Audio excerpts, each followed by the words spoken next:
So this is the iPhone 10 and this is the iPhone XS. And so here are some of the need to know before you buy the iPhone XS and the iPhone XS Max.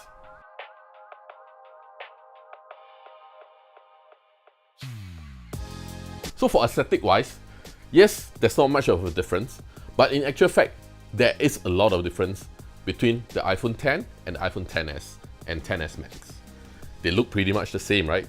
So you're going to think that you will be able to use the case on the iPhone 10 onto the iPhone XS, but you're wrong. So if you try to fit an iPhone 10 case onto an iPhone XS, where at the camera here, you will see a slight misalignment. So if it's a soft case like this, silicone case, probably you'll be able to fit it in.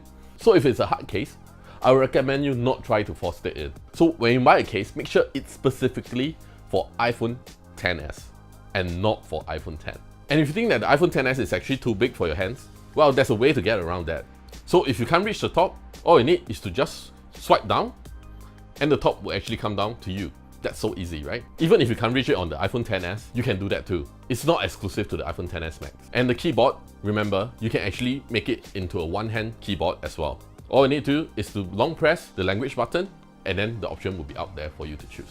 So if you're wondering if the new iPhone XS Go is the same as the iPhone 8, they are very, very different. The iPhone 8 is actually a bit more paler than the iPhone 10. So the Go on the iPhone 10 tends to look a little bit more bronzy, whereas the iPhone 8 actually looks a bit more like beige. And same goes for the sides. So on the side, the iPhone XS actually has a chrome finish, and the iPhone 8 actually has a matte finish.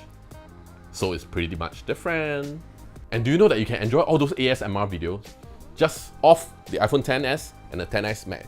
So the speakers are actually louder now, and they have this so-called the widening effect. So now you can actually have a full stereo speaker just right off the phone.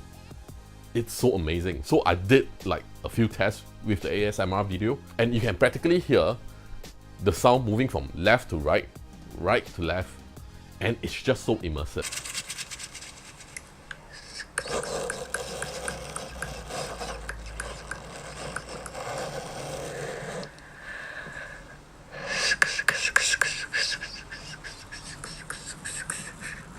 Are you an ASMR fan?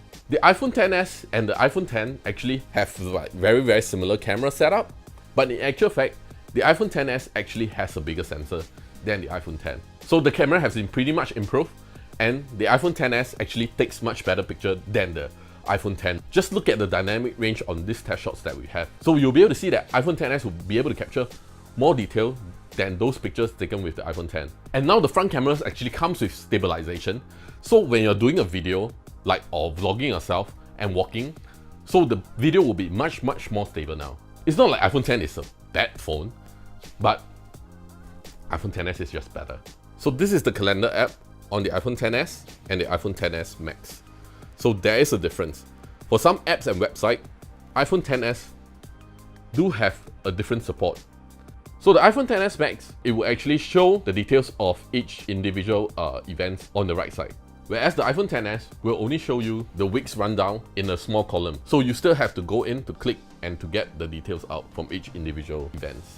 And Face ID is now faster on the iPhone XS and the iPhone XS Max. The iPhone XS series now actually comes with the new A12 Bionic chip. And that is the first 7nm chipset that is available onto the handset. And what's so great about this 7nm? Well, the last technology was actually 10nm. And the 7nm means that the transistors are actually much smaller. So if you assume that the transistors are actually individual workers, and now Apple can actually pack in more workers into the same working space. The A12 Bionic is packed with 6.9 billion transistors.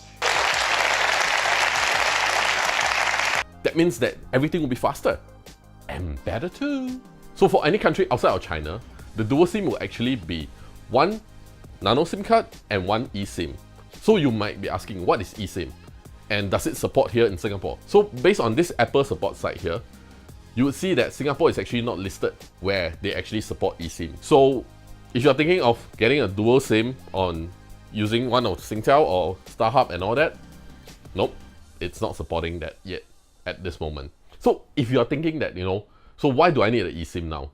Well, I think it's more for future proofing. So that's one good thing that you need to know about eSIM. If majority of the carriers actually support eSIM in the future, it makes roaming so much easier. So all you need is basically get your device approved by the carrier. All you need is just a QR code, register, and get your local data roaming plan electronically approved. So you don't even need to get a physical SIM card, and it makes roaming so much easier. Looking at how Apple actually started with nano SIM card and the micro SIM card, and all the carriers start pushing it out, I think that's a good chance that we will have the eSIM very, very soon.